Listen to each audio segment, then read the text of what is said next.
question.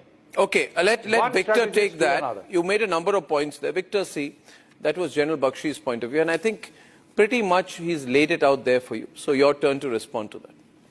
Well, thank you very much for having me. First of all, I listened very carefully to what the Excellency the General had to say. Couple of points to start with. China acquired Xinjiang before the time of Jesus Christ. So, read history first, General. And secondly, Tibet became part of China about 800 years ago.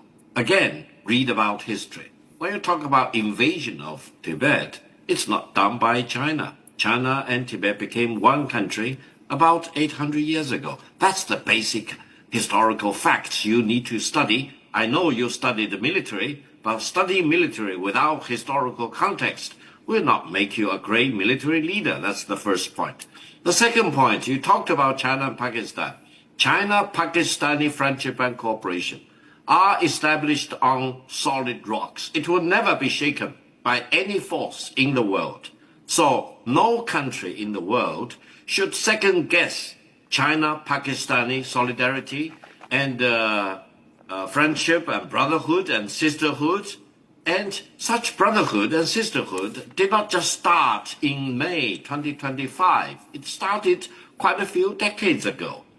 The Pakistani side and the Chinese side jointly produced the military planes, and the Pakistani side has the full benefit of all the military advances that China has made over the decades. So don't pretend to be surprised if China and Pakistan closely cooperate in defending the legitimacy of Pakistan, in defending its sovereignty and territorial integrity. Now, you talked about terrorism. I personally condemn terrorism of all colors and shapes and forms.